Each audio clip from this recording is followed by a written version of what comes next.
प्रधानमंत्री को caste census के बारे में क्या कुछ उसके मायने हैं, क्या कुछ समझा जाए?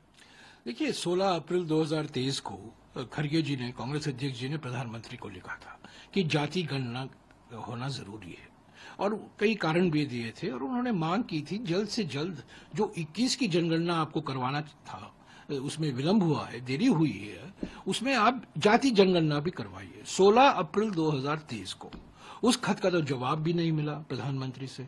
तो कल रात को वापस कांग्रेस अध्यक्ष जी ने प्रधानमंत्री को फिर से लिखा है कि अचानक आप भोखलाए हुए, घबराए हुए आपने अचानक घोषणा कर दी कि जाति जनगणना होने वाली है। शोक मना रहा है, सारा देश पीड़ित है, पहलगाम आतंकवाद हमले जो हुए हैं, चिंतित हैं, एक माहौल अलग सा है। पर उस बीच आपने डेस्परेटली, एक घबराए हुए आपने यू टर्न लिया और कहा जाति जनगणना आप कराएंगे। आपने तो राहुल जी को, खड़गे जी को, सारे कांग्रेस पार्टी के नेताओं को अर्बन नक्सल बताया। आपने कहा हम विभाजनकारी हैं, हम विभाजन करना चाहते हैं क्योंकि हम जाति जनगणना की मांग कर रहे हैं। एक हो तो सेफ हो, यही तो नारे चले थे ना। पर अचानक प्रधानमंत्री ने अपना मन बदल दिया। ठीक है, क्यों बदले वो अलग की बात है। तो कल कांग्रेस अध्यक्ष जी ने 3 सुझाव दिए हैं।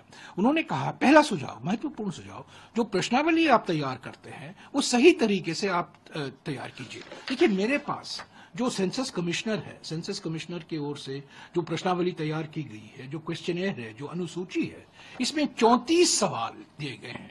इस 34 सवालों में से 13वां सवाल जाति से जुड़ा हुआ है, और ये क्या कहता है कि क्या आप एससी हैं या एसटी हैं या अदर हैं। ये सवाल है। ये तो जाति जनगणना ऐसा तो नहीं हो पाएगा ना। एक सवाल, 34 में से एक सवाल, और वो भी क्या आप अनुसूचित जाति के हैं या आप अनुसूचित जनजाति के हैं या आप अन्य कैटेगरी में शामिल होते हैं।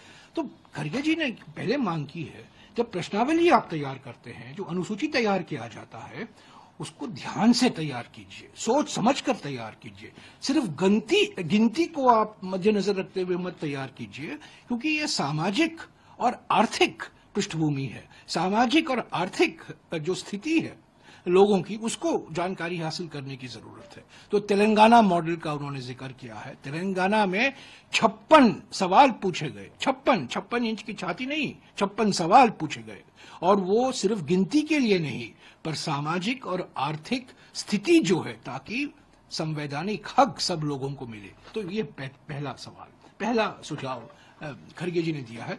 दूसरा, उन्होंने यही दोहराया है कांग्रेस पार्टी की मांग जो है कि 50% आरक्षण की सीमा अनुसूचित जाति, अनुसूचित जनजाति और ओबीसी वर्गों के लिए जो 1962 में लगाया गया था सुप्रीम कोर्ट द्वारा, उसको हटाना चाहिए। संवैधानिक तरीके से संशोधन लाना चाहिए, संविधान में संशोधन लाना चाहिए, ताकि ये 50% की सीमा नहीं हो।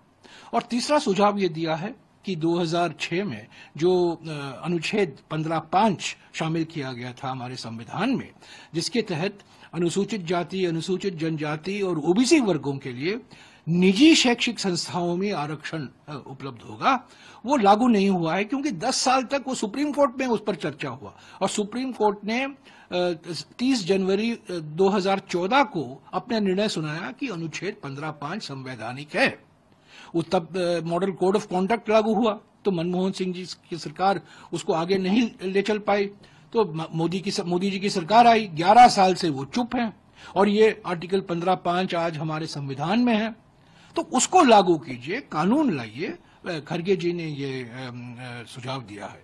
तो कुल मिलाकर कांग्रेस अध्यक्ष ने कहा है प्रधानमंत्री को कि आप गंभीरता से लीजिए, ये औपचारिक तरीके से मत, तो माने ये एक रिचुअल नहीं है, ये आप एक मौका है आपको, जब हमारे प्रस्तावना, संविधान का प्रस्तावना है, जहां सामाजिक न्याय, आर्थिक न्याय, राजनीतिक न्याय का जिक्र किया गया है, संकल्पित है प्रियम्बल में, उसको पूरा करने के लिए ये 3 सुझाव दिए गए हैं। तो हम उम्मीद करते हैं कि प्रधानमंत्री एक सर्वदलीय बैठक बुलाएं। यही कांग्रेस अध्यक्ष ने भी कहा है, अब सभी पार्टियों से मशवरा कीजिए, बातचीत कीजिए, चर्चा कीजिए, पार्लियामेंट में भी चर्चा हो, ताकि सही ढंग से ये जाति जनगणना होना जरूरी है।